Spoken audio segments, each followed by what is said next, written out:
Good morning, everybody. I think we're live and ready to go. If you're not familiar with me, I'm Ashley Edwards. I serve as our Extension Beef Cattle Specialist for the LSU AgCenter. And I'm here today just to host Dr. Christine Navarre, who is our Extension Veterinarian for the LSU AgCenter. We know a lot of you have had questions and seen a lot of different things on both the Asian Longhorn tick as well as the New World Screwworm.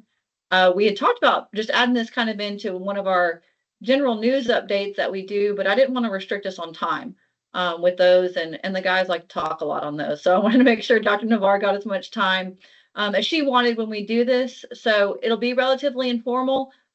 You should be able to see both a Q&A and a chat. I'm going to try to monitor those. And so just pop in any questions at any time, and we'll just make it a conversation. And so I'll go ahead and turn it over, Dr. Navarre. Great. Well, thanks everybody for joining. We just wanted to kind of give everybody an update on these two potential diseases of livestock and people. So we also have fact sheets on these on our website, so feel free to go there. So the first thing I wanted to just talk about was the New World Screwworm. There was a report yesterday, probably a lot of people saw that we actually had a New World Screwworm case in a person in Maryland. And that person had traveled from Central America. And so it is not in cattle, is not in any livestock. And hopefully that situation is contained. But the reason we're so worried about the New World Screwworm, we had it in the 60s and we eradicated it, but the big deal about the New World Screwworm and why we're so concerned about its march northward is that it's a fly that lays eggs in wounds, and then those fly eggs hatch and turn into maggots or larvae, just like a lot of our fly species, blowflies, that we have every day. The difference is that these larvae can burrow into live tissue, whereas our normal maggots are just going to really feed on already dying tissue. These can basically burrow into the animal anywhere, and they can start out with something as small as a tick bite. So they're very, very destructive once they get in, and if they're not recognized, the animal can die within a week. So we really want to be aware of this and realize that we need to be on the lookout. And it's August here in Louisiana, things are hot. We will see some maggots in some animals, and so we want to make sure that everybody, if you do see anything like that or notice anything out of the ordinary, that we get those reported. And I'm going to go ahead and share my screen so that I have a I think this is going to work. Does that show up, Ashley?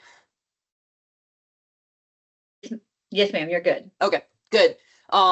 So for years and years, we this New World Screwworm has been basically stopped at the Panama Canal and kept down in South America. But over the last couple of years, it has slowly marched northward. And what's really concerning is this little red dot there that you see, which is in Veracruz, Mexico. It's only one animal that we're aware of. The concerning part is that it was not an animal that was introduced to that area. It was a calf that was born on that area. And that's really only 370 miles from the U.S. And so that's not very far at all. This could spread through livestock movements. That is shut down at the moment. Livestock cannot come across, but it can also come with people, with pets, and wildlife. And one of the concerns would be migratory birds. It's not really common in birds, but it can happen if birds, would be infested with the screwworm, and it's a bad infestation. They likely can't fly very far, but they could potentially, have the eggs and be able to still fly north. So this is not just an issue that people in South Texas need to be aware of. It could come in from a variety of uh, methods. Another concern would be a storm that blows them from the south into the north. So we are in hurricane season, and while that again is not as high a risk as maybe animal or people movement, but it's still a risk. So everybody needs to be aware of this. Some of the things to look for if, these animals, if there is a wound that you notice, it will have a really bad smell. These animals are in really, really a lot of pain. So they'll be depressed, they'll be reluctant to move potentially, or they might actually be more flighty if it's cattle. They again are fatal within 7 to 14 days. So we need to recognize these and make sure that again, those larvae don't drop off. What happens is the larva will drop off and turn into pupa and then turn into an adult and then go on to lay more eggs, so it spreads. They love calf umbilicuses, and so during calving season, we're going to really need to pay attention to our calves. Interestingly, there's a lot of research going on into this pest. And one of the things that I found really interesting was that because they're really attracted to calf umbilicuses, if you look at livestock cases, calf umbilicus infestations are really the highest. And so researchers are trying to find out what is it? Is there an odor that is emitted from the calf umbilicus that we can replicate and then use to attract the flies to traps. So there's a lot of things going on to try to combat this, and that's just one of those. This is reportable, so if you see any maggots, just report them. The state veterinarian's office here, and I know state veterinarians' offices all across the country or want you to call. Likelihood of it being New World Screwworm is low, but we certainly don't want to miss it. We've already had a few cases that were turned in, and luckily they were just the plain old maggots that we have every day. But again, we don't want to miss those. If you should see an animal with maggots, please call your veterinarian. If you can't get your veterinarian, call the state veterinarian's office. You can call me and I can try to help find the people. They may ask you to go ahead and try to collect the maggots yourself. We want to make sure you wear gloves. Collect a lot of the maggots because there may be a mixture. So we can have the primary screwworm with just, regular worms, maggots that we have every day. And so we don't want to just collect one. We need to collect a whole bunch, and they just put them in rubbing alcohol and save those if somebody can't go out. And then you're going to want to talk to your veterinarian about treating those animals, whether or not it's primary screwworm or not. How do we prevent this and get ready just in case it is introduced? So as with any other health issue, having just good, solid animal husbandry that keeps the immune system of animals high is going to help. Even if an animal would get exposed, the healthier they are, the better that they're going to be able to overcome this. We're going to want to really pay attention to trying to do anything that leads to an open wound. So castrating, dehorning.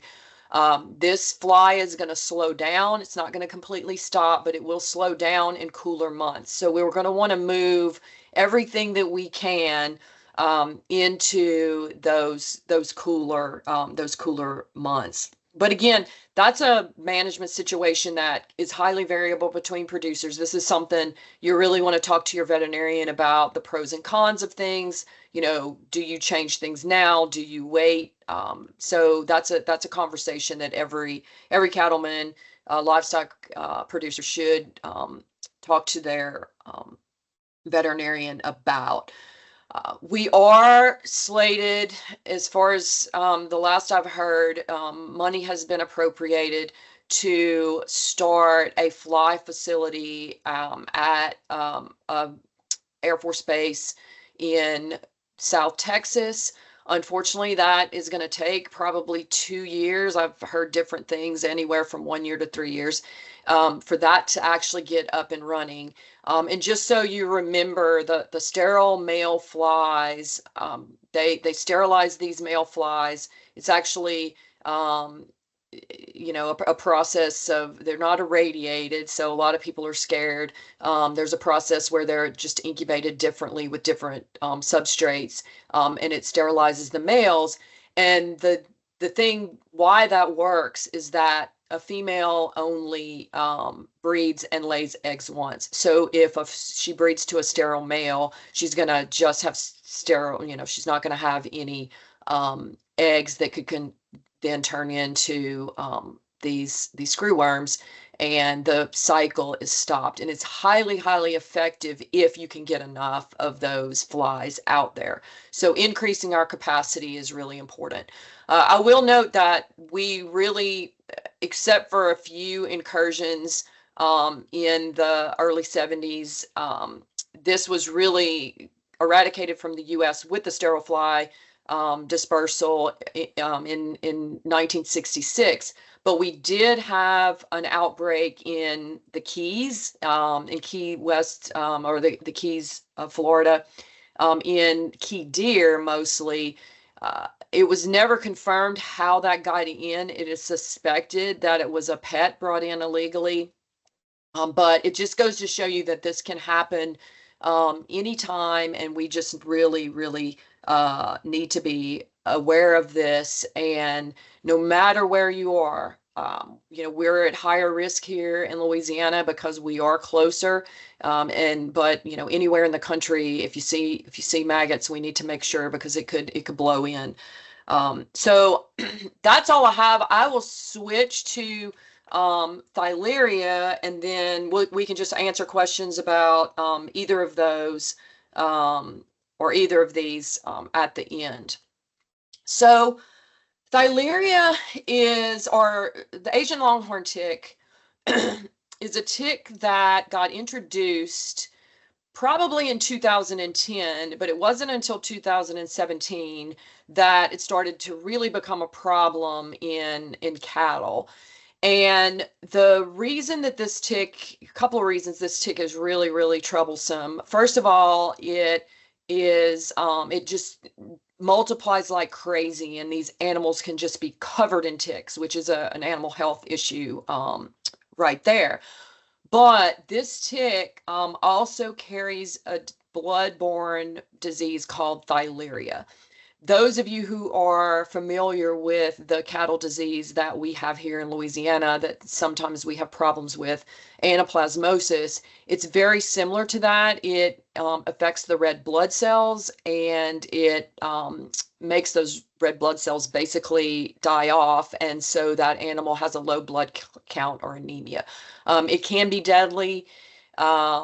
And so, the problem with this disease, the Thyleria, is that there is no treatment. And so you really just have to let it run its course, which again can include deaths. And then those animals will have some immunity after that. Currently, so this is the latest where the Asian longhorn tick has been identified. So we do not have it in Louisiana, but I will show you a picture here in a minute of, we could potentially, according to the entomologists who study ticks, we do have a favorable environment for it. So these are just a couple of different models of where it could potentially go. And the one there on the left is from 2018. You will see that this one is saying that southern Louisiana is kind of between moderate and unsuitable because of the temperatures. However, because of the moisture, if you see these other models here, this one on the right is actually a study where they ran a bunch of different models and put them together. So we don't really know where this is going to end up. So again, we have to be aware. And both of these diseases come down to biosecurity. And so wherever you're going to get animals, if you're taking animals to a show, if you're taking animals, to a rodeo, if you are buying animals, you need to talk to your veterinarian and set up a very strict biosecurity protocol. You need to be aware of, where these animals are coming from and what could potentially come in. If you're buying animals, you want to make sure that you are, looking for ticks, especially if they're coming from some of these areas where we already know they have these. If you're buying a bull, make sure that you have him examined. I would have him examined by your veterinarian before you let him anywhere near. I would dry lot them. What you don't want to do is bring home some animals that have ticks and then find that a couple of days later and those ticks have dropped off. One of the really concerning things about the Asian longhorn tick is the females don't need a male to reproduce. And this is why, and they have a very quick life cycle. So this is why you will see just hundreds and hundreds of these ticks on these animals. So one female can basically clone herself, and then those females clone themselves. And so it's just the numbers can add up very, very quickly. So we need to be very careful about buying animals from out of state, or bringing any animals in from out of state, and be aware of this disease. We do, according to the entomologist, we do have the right climate for it in Louisiana. And so we need to be aware, because again, the longer we can try to keep it out, the better, because there is no treatment. Anything that you do to, cut down on your tick numbers is also gonna, it's gonna be good for even the ticks that we already have. So, brush control, things like that, cutting down on the habitat where they grow is very important. Also, going back to both anaplasmosis and thylaria, this is a really big reason that we change needles on all cattle. So anaplasmosis can infect any age, but we only see cattle get sick when they're 2 years of age and older. Those are the ones that are going to die if they've never been exposed to it. Thylaria, unfortunately, again, there is no treatment, and it impacts calves and cows and bulls. So we need to make sure that we do everything we can to keep this out of the state.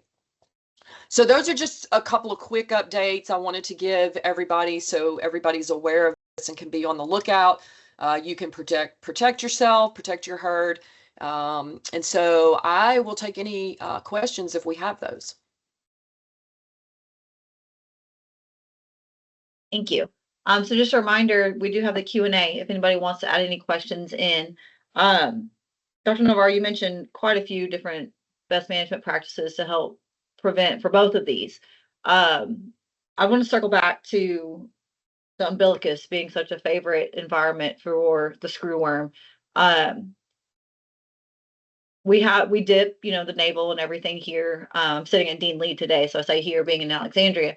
But just because this place doesn't drain very well, it stays wet, it gets muddy during calving season, that sort of thing, we still fight, a few infections and things like that, and have to monitor those closely. So my question would be, I guess, as we move forward into the calving season, which will get here before we know it, what top best management practices do you suggest for calving, but just in general, for prevention on New World? Yeah. So dipping navels, something that dries the navel out really quickly. You can use alcohol. It's not the greatest disinfectant, but it will help dry it out. You can use tincture of iodine with alcohol, but that can be hard to get. And so just dipping the navels, make sure that we pay attention to those cows. If there are any damaged, tissues from calving, anything like that, we want to get rid of, our placentas. And then if we're gonna castrating, if you're castrating calves, commercial calves, doing that at birth. So if you're calving in the cooler months, that's going to help with the umbilical problems in the female side. And then if we go ahead and castrate and dehorn as early as we can while it's still cool, that's less of a chance that if it does come in, those things are healed up. And if it's, slowed down in the winter, we have less of a chance of it impacting our cattle. And then just watch everything, check everything as closely as you can. And again, talk to your veterinarian for an overall plan, because, we can give general recommendations, but, I'll be honest with you, tagging baby calves is dangerous. And so it's not appropriate for everybody. And there may be, people that are calving in the fall are probably at higher risk, but changing from a fall calving to a spring calving is a really, really big decision that has lots of implications. So again, your veterinarians, can really help you make some of those management and health decisions that can not only work today, but that can prepare you for it just in case we do get these diseases. I know we just went through and we had a lot of scrapes along hooves, and the legs. Just our working facilities had gotten a little bit old, and there were a few little things Yep. sticking out here and there. And so cleaning that up, preventing any wounds, anything that could attract Yeah. the screwworm there too. Yeah. So Tagging would be another thing, tagging, if you've got to tag stuff, try to do that in the cooler months. Anything, even the tattoo, if we're tattooing things, that causes just a tiny little wound. And unfortunately, these screwworms, can take advantage of anything like that. And then all of those procedures too, we need to make sure that we clean up our equipment. So needles, it's very difficult to, you really can't clean the needle, and you don't want to, because you can interfere with some of your products. So that's why we recommend changing needles. But like if we're tattooing or dehorning, or castrating our knives, our dehorners, our taggers, we just want to disinfect those between animals so that we don't spread those bloodborne diseases. And then we want to do those procedures in the cool months if at all possible. And when it's cooler, we're less likely to get just a regular infection that regular maggots can get in, and it's less stressful. We don't have to deal with the heat stress of working cattle. So anything that we can do to avoid working cattle in the summer is a good thing for a lot of reasons. I'm gonna side note a personal thing, I guess, but Dr. Navarre mentioned earlier the media. What we're seeing some things that are true, we're seeing some things that are false. If you don't know, if you're not sure about how to fact check, that's what Dr. Navarre is here for. That's what your veterinarian's here for, Department of Ag and Forestry. Please don't just take away the urge to hit share and immediately start sending it. We were discussing before we jumped on, prices already for cattle. The case of the New World Screwworm that you mentioned earlier was in humans, but you said you saw some posts with cattle in it, and it already, caused the markets to kind of go a little insane for just a second. So please be cautious before y'all share things on social media. I know it's tempting, but just double check that. And if you're not sure about fact checking, reach out to somebody reliable and work on that for them. Yeah, that's really important, because one news outlet shared this story of the screwworm in a person, but they happened to put a picture of a cow, and that just, it got the anti-ag activists all in an uproar. And then also, the cattle markets have been shaken up because just the threat of that. So we definitely want to make sure that we stay informed and we don't spread any misinformation, because it has major implications. I don't see any questions in the Q&A. Okay. So well, great. Thank you for your time this morning, and for wanting to do this. If y'all do have questions moving forward, those of you that are on live currently, and then those of you, this will be posted on YouTube probably in the next week or so, by the time I get the transcript done.